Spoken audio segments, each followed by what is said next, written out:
Innal hamdalillah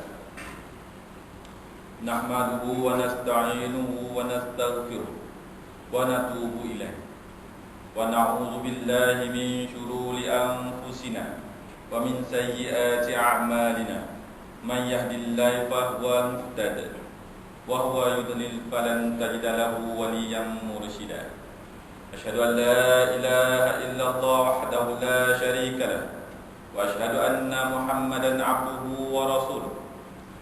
Allahumma shalli wa sallim ala nabiyyina Muhammadin wa ala alihi wa sahbihi wa man da'a bi da'watihi ila yaumiddin. Amma ba'd. Fa ya ibadallah ittaqullah. Usikum wa nafsi bi taqwallah wa ta'atihi la'allakum tuflihun. Qala Allah ta'ala: A'udzu billahi minasyaitonir rajim. Wattaqu fitnatan la tusibanna alladhina zalamu minkum khassah wa'lamu anna Allaha syadidul 'iqab.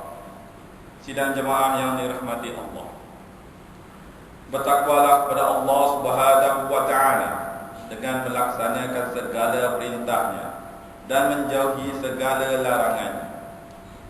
Kita bersyukur kepada Allah Subhanahu wa taala kerana sejak kebelakangan ini negara kita semakin pulih dari pandemik wabak COVID-19. Namun harus diingat bahawa keadaan ini belum terjamin sepenuhnya. Kita semua masih mempunyai tanggungjawab yang besar dalam usaha memerangi pandemik itu dengan mempertingkatkan kawalan diri dan mematuhi prosedur operasi standard yakni SOP, Perintah Kawalan Pergerakan Pemulihan PKPP. Sebagai umat Islam, kita perlu bermuhasabah dengan musibah yang berlaku pada hari ini. Pada kita mematuhi setiap garis panduan dan prosedur standard yang ditetapkan, kita juga jangan lupa untuk memperbaiki hubungan kita dengan Allah Subhanahu wa taala. Itulah antara kunci utama yang sering kita abaikan dalam menghadapi sesuatu musibah atau ujian. Allah Subhanahu wa taala berfirman: "Wa idza aradna an nuhlika qaryatan amarna mutrafiha fafasaqu fiha fahaqqa 'alaiha qawlu fadammarna tadmira." Maksudnya, dan apabila sampai tempoh kami hendak membinasakan penduduk sesebuah negeri, kami perintahkan lebih dahulu orang-orang yang melampau dengan kemewahan di antara mereka supaya taat. Lalu mereka menderhaka dan melakukan maksiat padanya, maka berhaklah negeri itu dibinasakan. Lalu kami menghancurkannya sehancur-hancurnya. Surah Al-Isra ayat 16. Sidang jemaah yang dirahmati Allah, sedarlah bahawa kemaksiatan dan kemungkaran yang berleluasa seperti zina, pecah amanah, mengubah ciptaan Allah yang ada pada diri, menipu dalam timbangan, minum arak, anak yang derhaka kepada ibu bapa, dan lain-lain lagi, hanya akan mengundang murka dan bala bencana dari Allah Subhanahu wa taala. Apatah lagi sekiranya pelaku dosa-dosa tersebut tidak insaf dan bermegah-megah melakukan maksiat. Rasulullah sallallahu alaihi wasallam bersabda mafhumnya, tidaklah muncul kejahatan pada sesuatu kaum sehinggalah mereka melakukannya secara terang-terangan, melainkan akan merebak dalam kalangan mereka wabak taun serta penyakit-penyakit yang tidak pernah muncul dalam kalangan generasi sebelum mereka. Hadis riwayat Ibnu Majah.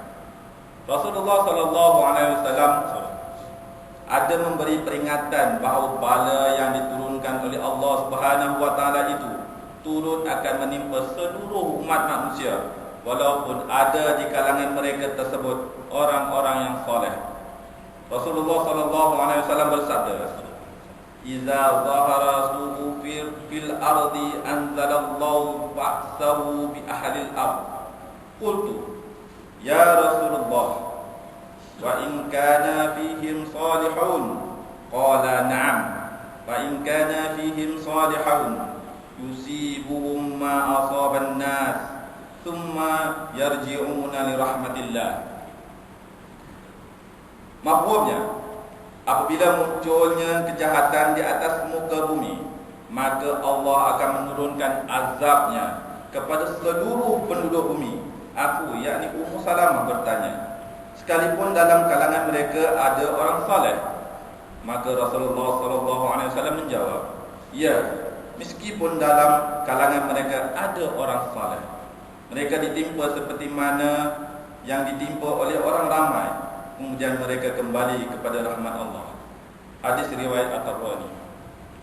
Maka marilah kita sama-sama memperbetulkan diri kita dengan melaksanakan segala perintah Allah Subhanahu wa taala dan menjauhi larangannya. Bertaubatlah kepada Allah Subhanahu wa taala dengan sebenar-benar taubat. Mohonlah ampun kepada Allah Subhanahu wa taala atas segala dosa yang telah kita lakukan. Usah berbangga dengan maksiat yang dilakukan. Marilah juga kita bersama-sama mengimarahkan semula masjid-masjid. Kita tetap teruskan berdoa dan bermunajat kepada Allah Subhanahu wa taala agar wabak Covid-19 akan lenyap seluruhnya. Barakallahu li wa lakum bil Qur'anil azim wa nafa'ani wa iyyakum bima fihi minal ayati wa zikril hakim. Fataqabbal minni wa minkum tilawatahu innahu huwas samiul alim.